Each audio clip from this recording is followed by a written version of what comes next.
Sir पिछले 4-5 सालों से हमारे किसान टमाटर सड़क पर फेंक रहे थे। मेरे चुनाव क्षेत्र के एक प्याज उत्पादक किसान ने प्रधानमंत्री जी को चिट्ठी लिखकर खुदकुशी की। सरकारचं डोकं ठिकाणावर आहे काय? मैं सरकार के खिलाफ धन्यवाद अध्यक्ष महोदय। मैं सरकार के खिलाफ अविश्वास प्रस्ताव के समर्थन में खड़ा हूं। सर, सरकार की इस कार्य पद्धति को देखकर गांधी जी के 3 बंदरों की याद आती है।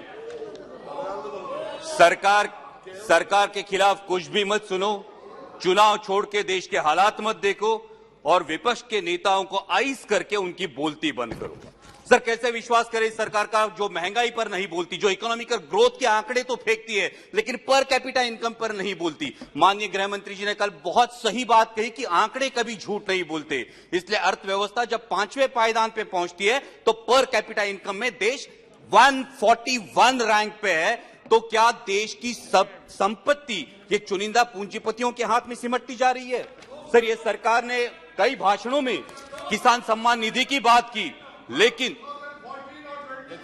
सर किसान सम्मान निधि की बात हुई लेकिन पेस्टिसाइड्स और फर्टिलाइजर्स में 4 से 5 गुना इजाफा हुआ, इसकी बात नहीं की।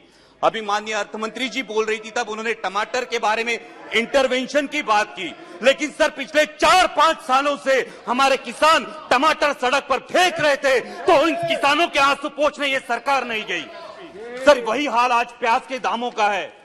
माननीय प्रधानमंत्री जी के जन्मदिन के अवसर पर मेरे चुनाव क्षेत्र के एक प्याज उत्पादक किसान ने प्रधानमंत्री जी को चिट्ठी लिखकर खुदकुशी की और इसका कारण आपके गलत निर्यात धोरण है। सर, 63 मून्स टेक्नोलॉजी जैसी कंपनी 13,000 इन्वेस्टर्स का, sir last conclude, sir 63 moons technology जैसी कंपनी 13,000 इन्वेस्टर्स का नुकसान करती है, 5,600 करोड़ का घपला करती है, लेकिन फिर भी महाराष्ट्र की सरकार एनपीआईडी एक्ट के तहत उन पर कार्रवाई नहीं करती। ये किसके बलबूते पे, किसके इशारे पे होता है? और इसलिए जो आम आदमी की सरकार नहीं है, ऐसी सरकार पर हमें विश्वास नहीं है। इसलिए मैं अविश्वास प्रस्ताव का समर्थन करता हूं। सर, सिर्फ लास्ट में एक लाइन में कंक्लूड करता हूं।